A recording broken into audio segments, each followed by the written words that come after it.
He vanished on a night of blizzard, but 6 years later. A distress signal still echoed from the mountaintop. Who was sending it if not Kendrick Shaw?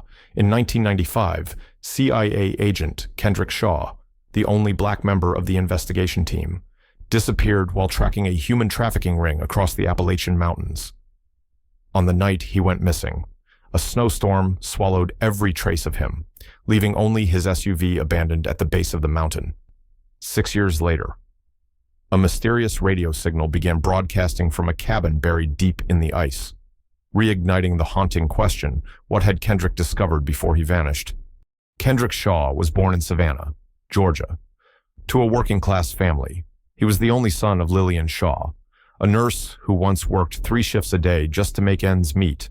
From an early age, Kendrick stood out for his calm, upright nature and his deep desire to protect those who could protect themselves.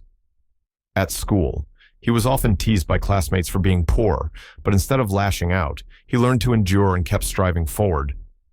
After graduating from Howard University, Kendrick joined the Special Forces and was later recruited by the CIA for his exceptional survival skills and sharp investigative instincts.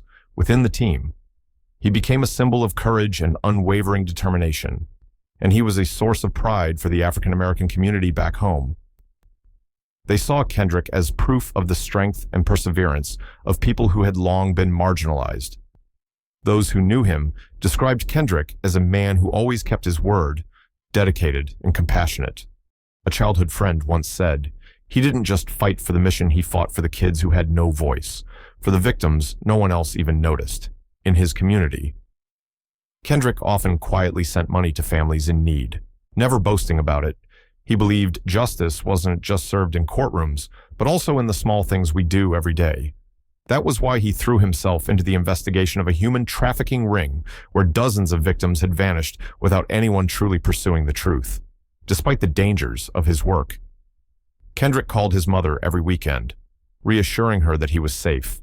In one conversation shortly before he disappeared, he told her, "Don't worry, Mom. I'm about to do something that could change everything if I don't come back. It means I got closer to the truth than anyone else." His mother recalled that moment with tears welling in her eyes, as that sentence haunted her through the 6 long years of silence after Kendrick vanished. The image of Kendrick, wrapped in a thick coat, stepping into the icy mist of the Appalachian Mountains, was seared into the memories of those who saw him leave the ranger station that final day. None of them could have imagined it would be the last time they saw the agent whose determined eyes burned with a thirst for justice. Back at the CIA's Eastern Division office, agents were split over Kendrick's fate. Some colleagues believed he perished in the storm, honoring him as a hero who fell in the line of duty. Others whispered that Kendrick might have made a grave mistake, possibly even betrayed the mission or fallen into an enemy's trap. That suspicion created a tense atmosphere, because everyone knew if Kendrick had truly uncovered something big, it might have implicated powerful figures no one dared to confront. Local news outlets briefly reported on an agent lost to severe weather, but hardly anyone knew the full scale of the operation Kendrick had been pursuing.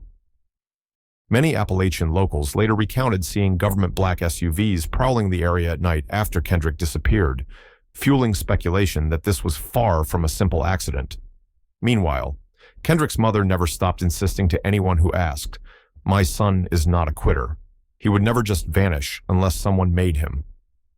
Lillian became the lone voice, refusing to let Kendrick's story fade.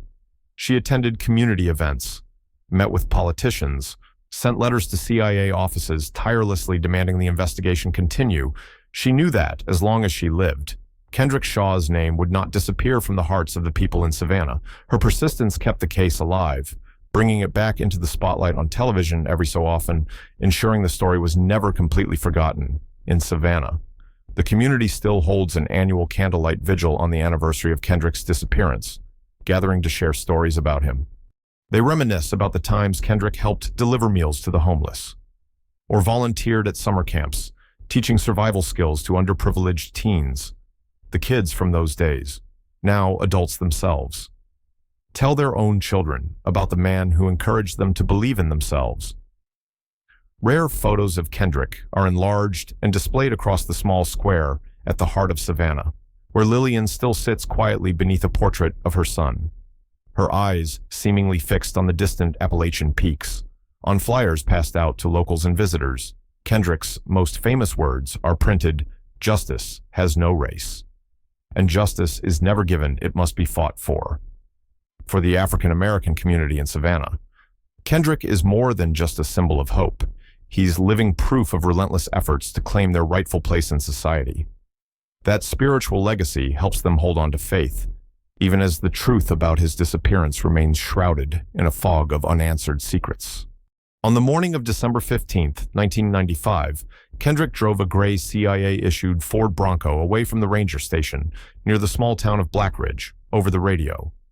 He informed headquarters that he was headed for a cabin deep in the forest, where an anonymous source had promised to hand over documents exposing a human trafficking ring before leaving. He left behind a map marking the trail to the cabin with a note, "If I don't return by 10 p.m., start the search here." But as the afternoon snowstorm rolled in, Kendrick's radio signal grew faint, then cut out entirely. No one heard his voice again. A search team was mobilized that same night, combing every trail, but they were thwarted by fallen trees, deep snow, and fierce winds. Kendrick's SUV was found at the foot of the mountain, locked, the engine cold, with a backpack of spare food and water still inside. Footprints led away into the trail, but disappeared a few hundred meters in, erased by gusting winds and falling ice, leaving the team without a path to follow. Every effort to find him over the next 10 days failed, forcing the CIA and local authorities to declare Kendrick missing due to severe weather. Though many troubling questions remained unanswered, more than 30 rescue workers, rangers, and federal agents were deployed over those 10 days, splitting into teams to scour every ravine, cave, and slope.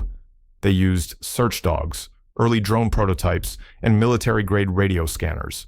But apart from Kendrick's abandoned SUV, no other trace or item was found.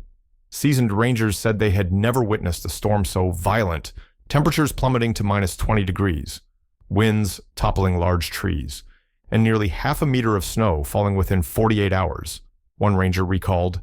It was like the mountains themselves didn't want anyone to find him. Every effort was swallowed by nature. The search was further clouded by rumors spreading quickly through Black Ridge. Some locals believed Kendrick had been mauled by wild animals. Others whispered he'd been silenced by the government to keep him quiet. Meanwhile, the rescue teams were abruptly ordered to withdraw on the 11th day, soon after reports emerged of an unmarked helicopter landing near the area where Kendrick disappeared. That report was never confirmed by the CIA, but it only deepened suspicions who had the power to halt the search for a missing federal agent in the middle of an active mission weeks later. As the weather eased, a team of rangers returned to the cabin Kendrick had planned to reach, but the snow had buried every trace. The cabin itself, abandoned since the 1970s, was little more than a rotting wooden frame with a partially collapsed roof.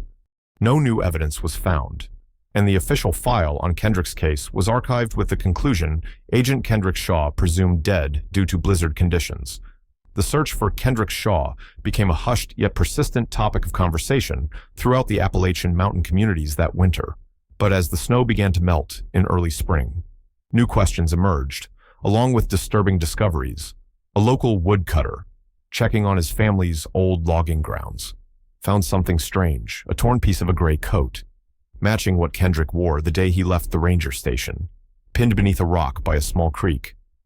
The coat was ripped as if snagged on branches or sharp objects, stained with dried, darkened blood.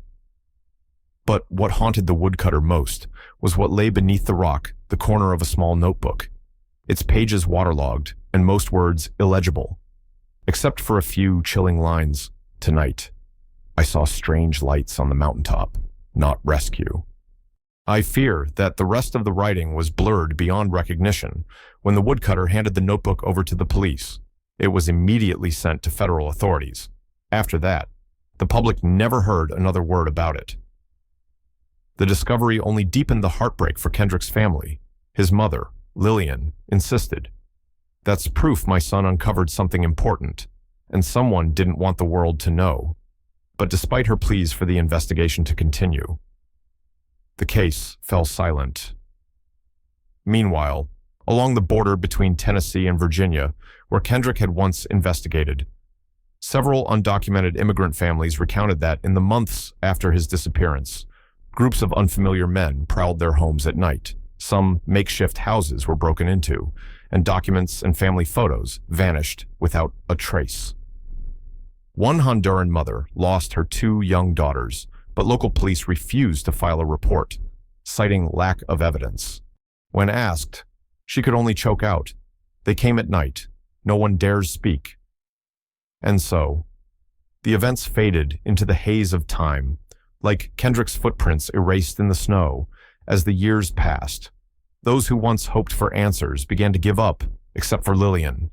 Every year, she returned to the foot of the mountain, carrying flowers, a candle, and a whispered prayer.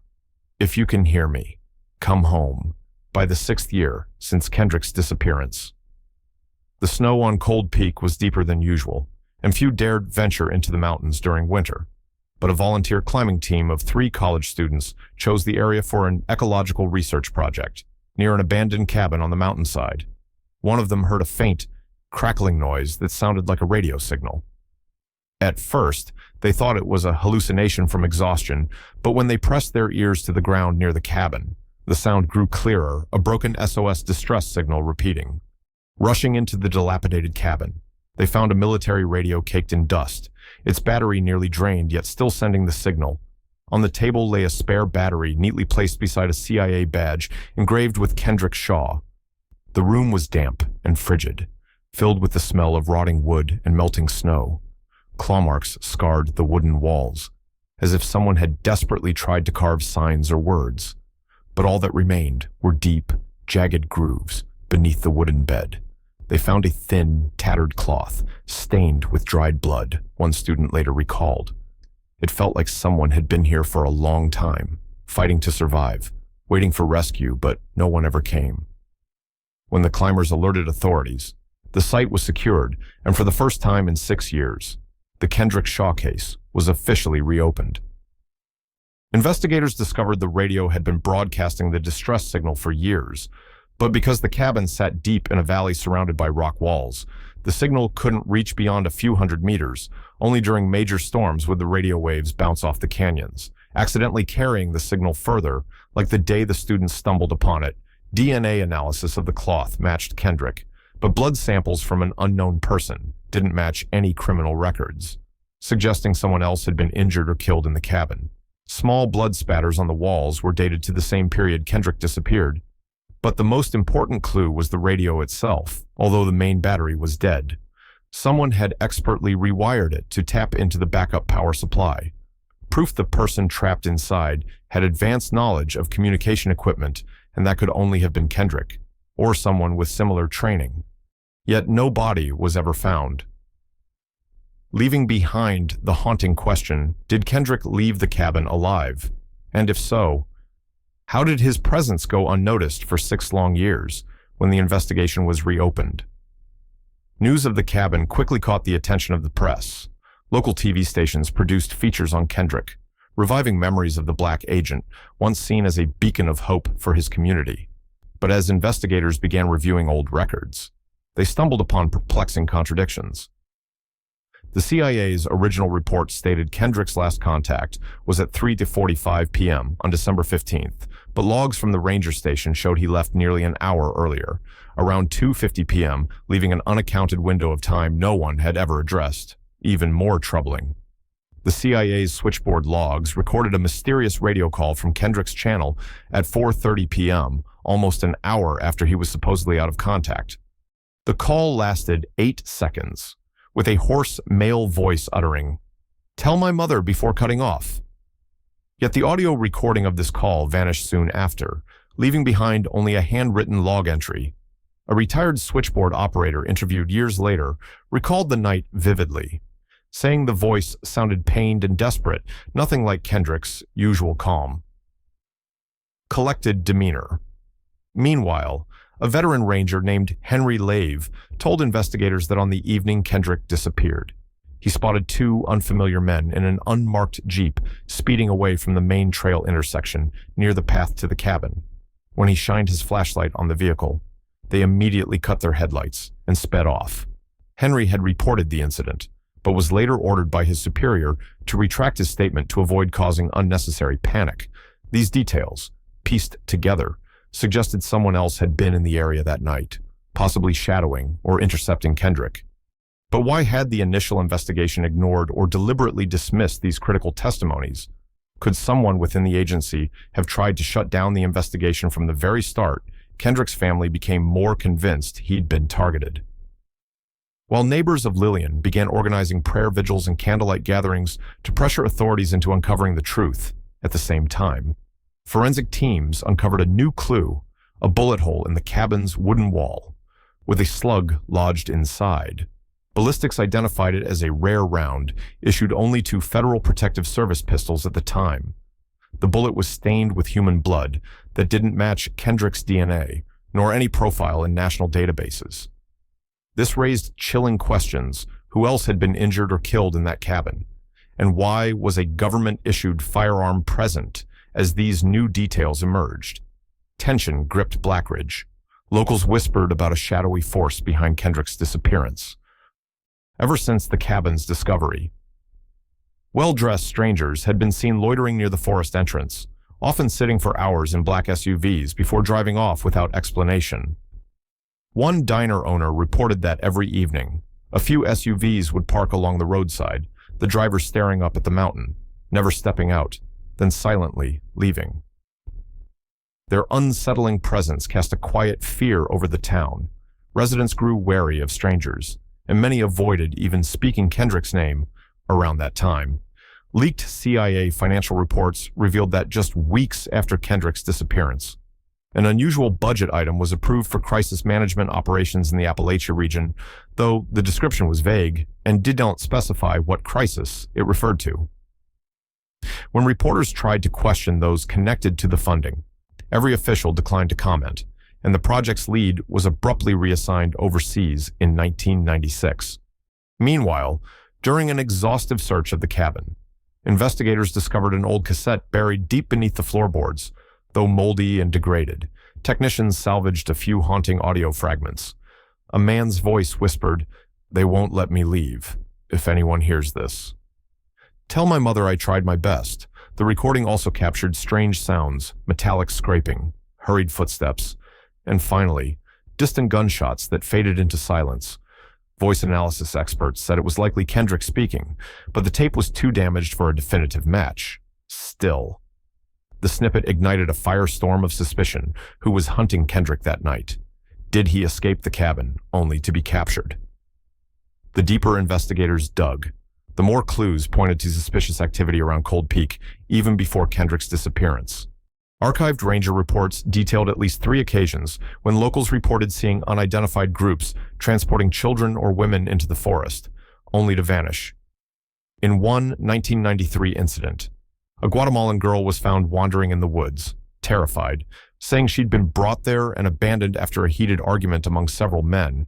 Yet after immigration, authorities took custody of her. The case file vanished without a trace. These accounts suggested the area Kendrick was investigating might have served as a waypoint for human trafficking, and that he was targeted for getting too close to the truth. The climax of these revelations came when an independent team led by former CIA officer Charles Monroe located an unexpected witness, Jerome, a homeless man who had drifted through the Blackridge Woods during the 1990s. Jerome recounted that on the night Kendrick disappeared, he was sheltering in a rock crevice near the trail to the cabin, shielded from the storm. Around midnight, he awoke to a blood-curdling scream echoing through the forest, followed by scattered gunshots peering out from his hiding spot. He glimpsed flashes of light moving through the blizzard. Minutes later, he watched a group of 4 or 5 men carrying something large like a body wrapped in a blanket, hurrying down the trail toward the base of the mountain, quickly disappearing into the storm. Jerome was paralyzed with fear, clutching himself in the dark until dawn, then fled without telling anyone, afraid for his life for years. He thought no one would believe his story until he saw Kendrick's face on TV when the cabin discovery made headlines. Investigators partially corroborated Jerome's account by recovering old shell casings, matching the special round found in the cabin. buried beneath rotting leaves about 800 meters from the cabin, exactly where Jerome described the group passing. The more Monroe's team uncovered, the clearer it became a ghost within the agency might have orchestrated Kendrick's tragic fate, while CIA officials continued to insist Kendrick perished in the blizzard. Multiple eyewitnesses and physical evidence suggested a violent struggle and possible abduction. What haunted everyone most was the reason Kendrick was there in the first place. The files he sought linked to a cross-border human trafficking network, potentially connected to powerful figures at the state or even federal level. That possibility explained why details of the case were suppressed, evidence withheld or vanished, and witnesses intimidated into silence. Yet, despite mounting suspicions, the lack of irrefutable proof kept the case in a painful stalemate. State police hesitated to confront federal agencies, and the CIA claimed the matter was beyond their responsibility since it occurred outside Kendrick's original mission area. Throughout it all, Lillian refused to give up.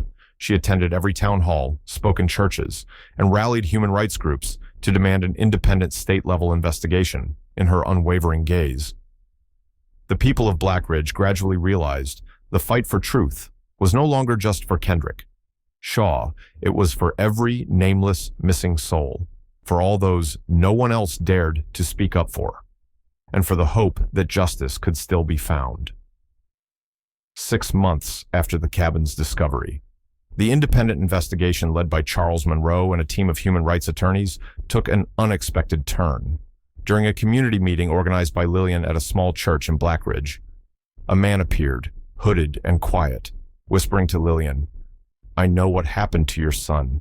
He called himself Mace, a false name, and claimed he once worked as a driver for a private security company contracted by the CIA to transport cargo across the Virginia-Tennessee border. Mace revealed that this very company had been ordered to assist a recovery team on the night Kendrick vanished, and he was the driver of the black SUV that carried men, believed to be agents.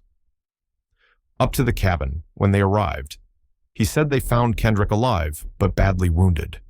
Over the team's internal radio, Mace heard them debating what to do and the chilling directive if Kendrick wouldn't cooperate clean the site. His words cut Lillian to the core, suggesting Kendrick had been captured by his own side, with no intention of saving him.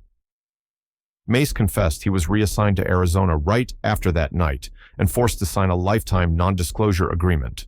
Only after falling gravely ill did he decide to break his silence, while his story couldn't be fully verified. Monroe's team uncovered old records of a private security company dissolved in 1997 that matched the name Mace, provided lending credibility to parts of his account. As news of Mace's confession leaked, the community of Black Ridge erupted. Local TV stations broadcast images of Lillian standing before the old cabin, holding up a photo of Kendrick. These images spread rapidly. Public pressure mounted on officials, forcing the state's governor to order the formation of a special investigative commission. Meanwhile, Monroe's team uncovered a misfiled record in the Black Ridge County Archive temporary land lease documents for the cabin Kendrick intended to reach, signed under the alias Jonah Page, a name previously linked to interstate human trafficking cases. Tucked inside the file was a generator maintenance invoice dated December 17, 1995, 2 days after Kendrick vanished. Someone had returned to the cabin right after the storm, when Kendrick was presumed dead or missing, to restore power. But if he was already dead, who needed the cabin running? The emergence of Mace's testimony, coupled with these new documents, confirmed that the cabin wasn't a random destination. It had been prepared as a rendezvous point. Or more likely, an ambush. This twist radically shifted perceptions of Kendrick's fate. He wasn't merely a victim of the storm, but a witness to a plot far bigger than his mission. The revelation that the cabin was a setup sparked a flood of old memories from longtime Black Ridge residents, stories they'd buried out of fear. Samuel, owner of a gas station at the mountain's base, recalled that on the night Kendrick disappeared, a black SUV pulled in around 3 a.m. The driver wore a heavy coat and hood, but Samuel never forgot the metallic scent of blood wafting out when the door opened. From the back seat came a faint groan, like someone gravely injured. Samuel noted that the blizzard that night was so fierce, no one would dare drive up the mountain without an urgent or sinister reason. but when he mentioned this to a patrolling officer days later, the cop coldly warned him, "If you want to keep your gas station open, don't repeat that story." Terrified, Samuel stayed silent for 6 years, until now.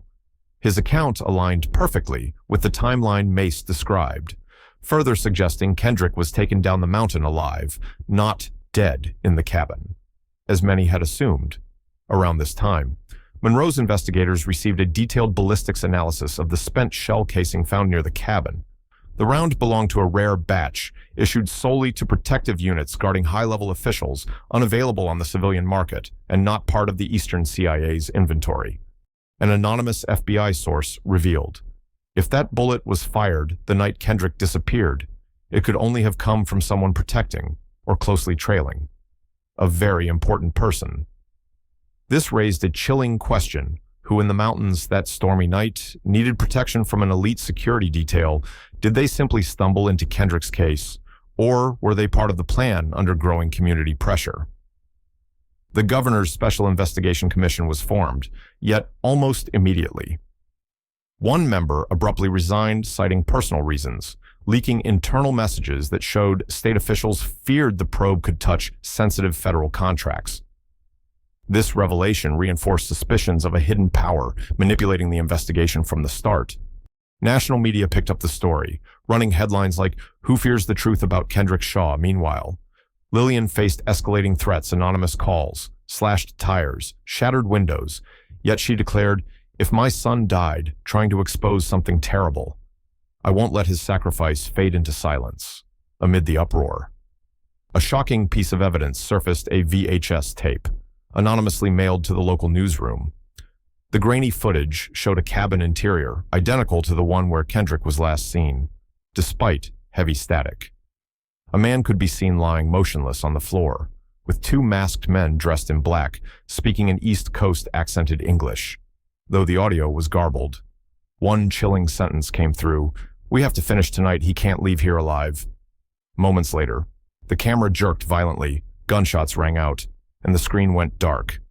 More disturbing still, carved into the cabin's wooden doorframe in the video was KS95, Kendrick Shaw's initials, and the year he vanished. Though the sender of the tape remains unknown, every detail matched what the student hikers had described when they found the cabin, from the warped wooden paneling and oil lamp to a crooked mountain landscape painting on the wall.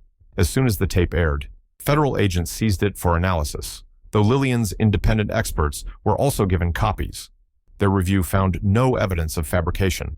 The footage's timestamps matched the night Kendrick disappeared, indicating someone had documented events inside the cabin. This bombshell evidence shattered the theory of an accidental death, strongly suggesting a deliberate execution, and Kendrick's case exploded across national news. Major outlets branded him the agent who vanished in the storm, his photo gracing front pages nationwide. His story transcended state lines, becoming a symbol of the injustices many Black families faced when loved ones went missing, cases often quickly dismissed, victims blamed, and files quietly closed. In a final, chilling twist, a former driver for a supply company that delivered goods to mountain cabins confirmed he had made 3 deliveries of dry rations, heaters, and gas canisters in November and December 1995 to a hidden storage near Kendrick's cabin. Each invoice bore the alias J.P., matching Jonah Page, the false identity used to lease the cabin. The driver recalled each delivery was met by a group of hooded men moving urgently, never revealing their faces. This organized resupply suggested the cabin was meant not as a brief meeting spot, but as a base for extended operations, possibly for interrogation or imprisonment. By this point, all the pieces pointed to a harrowing truth: Kendrick Shaw had walked into a trap, facing not just the fury of a winter storm, but a meticulously orchestrated conspiracy, one potentially tied to government insiders or a clandestine network, and the blizzard of December 1995 was the perfect cover for them to erase every trace. The emergence of the videotape catapulted the Kendrick Shaw case to unprecedented national prominence, but it also sowed a deep, gnawing doubt across the community if the tape existed all these years. Who kept it, and why release it now? These questions shattered the already fragile trust the people of Black Ridge had placed in the official investigation. At town hall meetings, residents openly voiced their suspicions that someone within law enforcement had held onto the tape, waiting for the right moment to use it as leverage to steer public perception. Some speculated the tape wasn't hidden evidence at all, but a carefully timed tool to redirect the investigation, buying time for the true culprits to cover their tracks or destroy remaining leads. Even the unshakable Lillian confessed, "Sometimes I feel like my son's death and my grief are just pawns in someone's bigger game." This wave of suspicion spread beyond the townspeople, seeping into Monroe's own independent investigative team. One member, a former audio forensics technician, abruptly dropped out and disappeared after telling a colleague, "I got a strange call. They knew my daughter's name, her school, and they warned me to stop if I wanted my family safe." His sudden exit left the remaining investigators fearful for their own safety, realizing the force behind Kendrick's disappearance wasn't just rich or connected, but willing to threaten innocent lives to keep secrets buried. Around the same time, the state governor canceled every press conference related to the special commission, citing concerns for public safety, a move that only deepened the sense of fear, fueling beliefs that the government was afraid of a hidden power pulling the strings. Meanwhile, another bombshell dropped with leaked documents showing that the cabin where Kendrick disappeared was listed under a real estate fund owned by a former government official who had served on a National Security Advisory Board in 1995. Although the paperwork didn't prove he was directly involved, the fact that a property connected to Kendrick's case belonged to someone so high up sent shockwaves through the investigative team. Reporters digging into the fund discovered several other similarly isolated cabins purchased near border regions, locations matching key routes for undocumented migrants and human trafficking. Exactly where Kendrick's investigation had led him. This revelation suggested Kendrick's cabin wasn't an isolated oddity, but part of a clandestine network quietly operating for years under the noses or with the complicity of powerful individuals. As they dug deeper, disturbing patterns kept emerging. Monroe's team found a withdrawn 1994 civil suit in county court archives, filed by an immigrant woman whose husband and 2 children had been abducted near the Cold Peak Trail, the same trail where Kendrick later disappeared. Her lawsuit accused the then local sheriff of ignoring her pleas for help, and a leftover document showed that sheriff had accepted donations from the same private security company where Mace worked. The implication was chilling local authorities may have been turning a blind eye to atrocities in exchange for money or favors, a corrupt system predating Kendrick's assignment. As word spread, more residents stepped forward with forgotten or suppressed memories. A retired postal worker described how, during the early 1990s, he regularly handled express packages mailed from addresses around the cabin to cities along the East Coast, always under fake names with different handwriting but identical envelopes from the same small local store.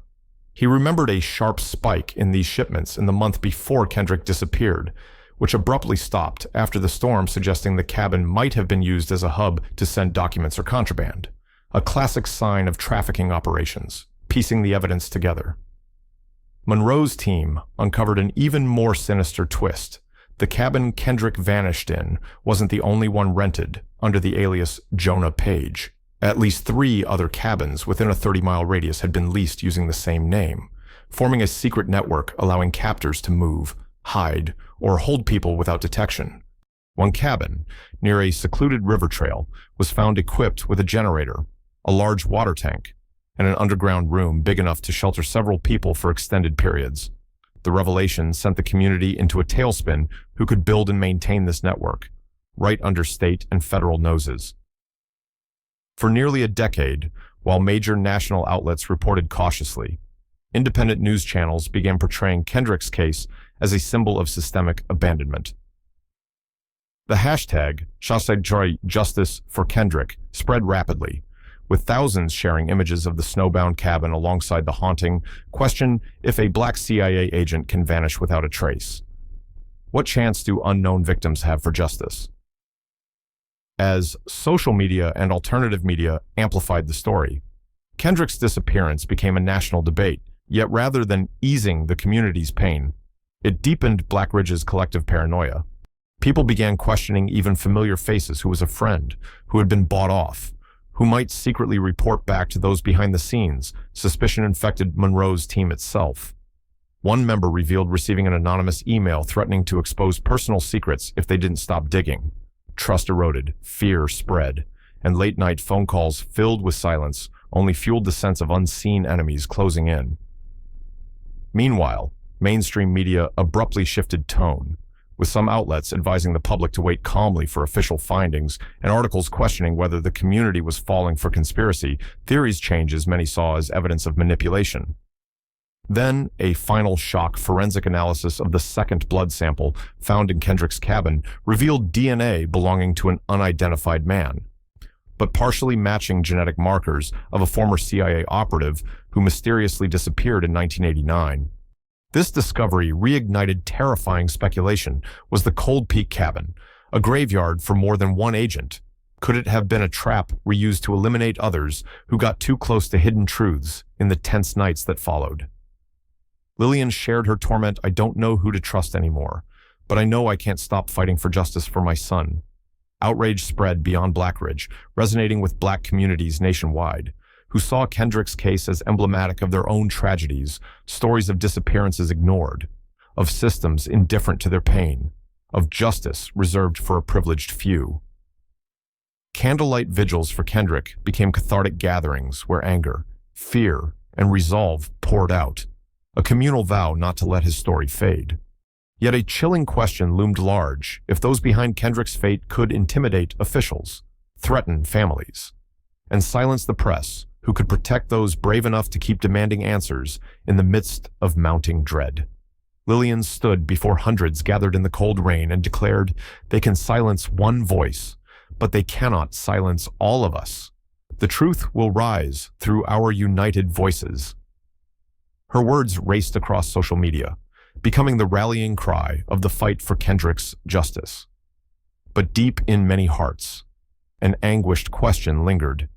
If Kendrick truly uncovered something monstrous, will the truth ever see the light of day? On the 7th anniversary of Kendrick's disappearance, hundreds gathered at the foot of Cold Peak, lighting candles to form a glowing path winding up the snow-covered slope.